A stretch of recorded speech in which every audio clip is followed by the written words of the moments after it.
வளசரவாக்கம் காவல் நிலையத்திற்கு நாம் தமிழர் கட்சியின் ஒருங்கிணைப்பாளர் சீமான் வந்தடைந்திருக்கிறார்.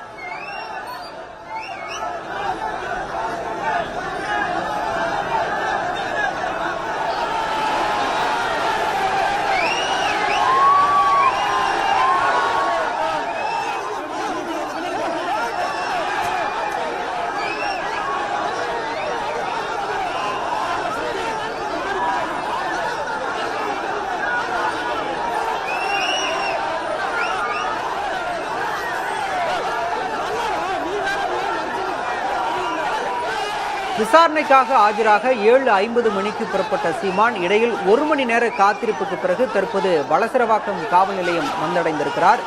இது பற்றிய விவரங்களை செய்தியாளர் ஆனந்தனிடம் கேட்கலாம். ஆனந்தன், தற்போது காவல் நிலையம் வந்தடைந்திருக்கிறார் சீமான். காட்சிகளை பார்க்கின்ற போதே தெரிகிறது, தொண்டர்கள் முழக்கம் எழுப்பி வருகின்றனர். அங்கு தற்போதைய சூழல் எப்படி இருக்கு? நாம் தமிழர் கட்சியுடைய தலைமை ஒருங்கிணைப்பாளர் சீமான் அவர்கள் காவல் நிலையத்திற்கு உள்ளே கொண்டு சென்றிருக்கக்கூடிய காட்சியை நீங்கள் பார்த்துக் கொண்டிருக்கிறோம். இந்த காலை சரியாக 11 மணிக்கு ஆஜராக வேண்டும் என்று காவல்துறை தெரிவிக்கப்பட்டது.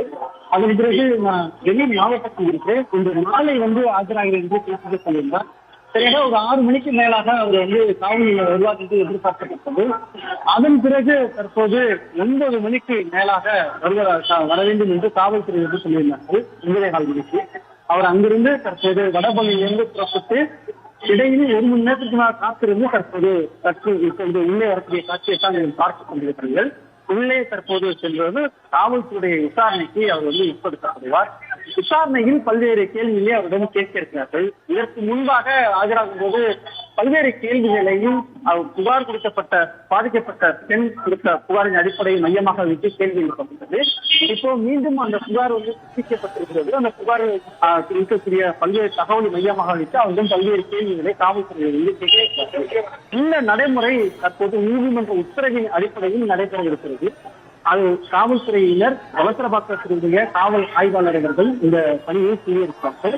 இதற்காக தற்போது அவருடைய அருகில் காவல் நிலையத்திற்கு உள்ளே செல்லக்கூடிய காட்சியை அவரை பார்த்து அவருடைய தொண்டர்கள் உற்சாக இருக்கக்கூடிய வகையில அவர் வாழ்க என்று தொடர்ந்து கூட்டம் இருக்கக்கூடிய காட்சியைத்தான் நம்ம பார்த்துக் கொண்டிருக்கிறோம். அவர் வருகையின் காரணமாக தீண்டமொழியிலிருந்து கோரூர் தீண்டமொழி இந்த பகுதியிலிருந்து வடபழனி செல்லக்கூடிய பிரதான சாலையில் போக்குவரத்து நெரிசல் ஏற்பட்டிருக்கிறது.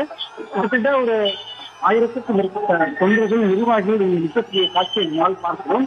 அதன் காரணமாக இந்த பகுதியில் போக்குவரத்து நெரிசல் ஏற்பட்டிருக்கக்கூடிய சூழல் இருக்கிறது. இங்கிருந்து உள்ளே காவல் நிலையத்திற்கு செல்ல வேண்டும். உத்தரவு சாலையில் இருக்கக்கூடிய காவல் நிலையத்தில் 4 தடுப்புகளை வைத்திருக்கிறார்கள். அவருடைய வாகனத்துக்கு மட்டும் அனுமதி இருக்கிறது, எல்லோருக்கும் அனுமதி இல்லை. எனவே காரை மட்டும் உள்ளே அனுமதிப்பதற்காக காவல்துறையினர் அவர்களுக்கு மற்ற வகையை ஒதுக்கிவிட்டு உள்ளே செல்வதற்கான ஏற்பாடுகளை செஞ்சு கொண்டிருக்கக்கூடிய காட்சியை தான் பார்த்துக்கொண்டிருக்கிறோம். ஏன்னா எல்லோரும் உள்ளே அனுமதிக்க முடியாது அப்படின்னு காவல்துறை சொல்றாங்க. அவருடைய வாகனம் இதற்கு முன்பாக ஒரு வாகனத்தை அனுமதித்தார்கள், வழக்கறிஞர் அனுமதித்தார்கள். அவர்களுடன் தற்போது அவருடைய மனைவியும் அனுமதிய காட்சியை நாம் பார்க்கிறோம். உள்ளே சென்ற பிறகு வழக்கறிஞருக்கும் மற்றும் அவருடைய அந்த வழக்கு தொடர்புடைய நபர்கள் சீமானும் உள்ளே அனுமதிக்கப்பட்டு விசாரணை செய்வார்கள்.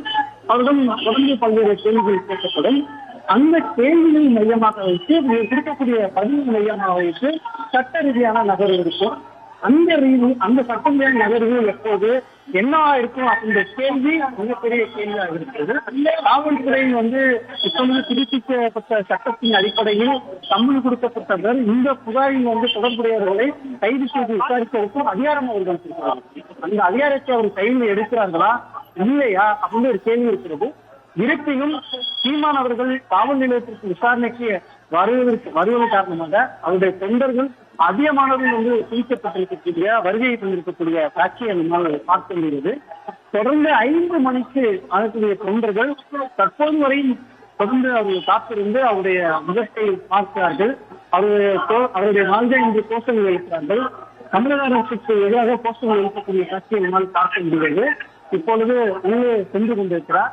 இதையும் தாண்டி 3 தடுப்புகள் அமைக்கப்பட்டிருக்கிறது. 300க்கும் மேற்பட்ட காவலர்கள் தடுப்பு பாதுகாப்புகளை நிறுத்தப்பட்டிருக்கிறார்கள். ஏன்னா இதற்கு முன்பு வரக்கூடிய சம்மன் கொடுக்க வந்த போது அதிகமான நாம் தமிழர் கட்சியுடைய தொண்டர்கள் அந்த விசாரணைக்கு வரும்போது அவர் வந்துள்ளார்கள். அது போன்ற ஒரு சூழல் உருவாகக்கூடாது என்பதற்காகத்தான் காவலர்கள் தடுப்பு பணியில் வந்து ஈடுபட்டு ஒரு காட்சியை நம்மால் பார்க்க முடிவதற்கான ஒரு முக்கியமாக நாம் பார்க்க வேண்டியிருக்கிறது. இதற்கு முன்பாக வரக்கூடிய சம்மன் கொடுக்கப்பட்டு வந்த நாம் தமிழர் கட்சியுடைய நிர்வாகிகளை விட தற்போது நாம் தமிழர் கட்சியுடைய சீமானவர்களுக்கு கொடுக்கப்பட்ட சம்மனுக்கு கூட வந்து தொண்டர்கள் எண்ணிக்கை சற்று அதிகமாக இருக்கிறது. கடந்த முறை இந்த இடத்தில் நாம் செயல் செய்திருக்கோம். அதை நாம் வச்சு கமிஷன் போது நமக்கு வந்து தெரிவிக்கலாம். ஏன்னா இப்பொழுது தொண்டர்கள் வந்து ஒரு புறம் அவர்களும் உள்ளே செல்லக்கூடிய நிலையில் இருக்கிறது. ஏன்னா அவர்களை தடுத்து நிறுத்தி அவருடைய வாகனத்தை மட்டும் உள்ளே செய்வதற்கான அந்த நிகழ்வு காவல்துறை தொடர்ந்து செஞ்சுக்கிட்டு இருக்காங்க. ஊடகத்துறை சார்ந்த நண்பர்களும் தற்போது ஊடகத்துறை சார்ந்தவர்களும் தற்போது அதிகமாக எண்ணிக்கையில் இருப்பதன் காரணமாக அவர்கள் முன்கூட்டியே சென்று அந்த ஒளிப்பதிவு செய்வதற்கான காட்சியை பார்த்துள்ளோம். இது ஒரு பக்கம் நடந்துகிட்டு இருக்கு.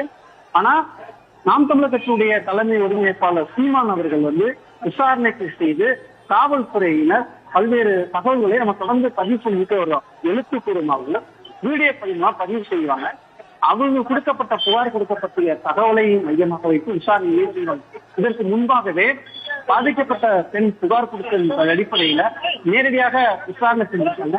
அவங்க என்ன மாதிரியான பாதிப்புக்கு உள்ளாகி இருக்கிறாங்க அப்படின்னு பல்வேறு தகவல்களை காவல்துறையிடம் தெரிவிச்சிருக்காங்க.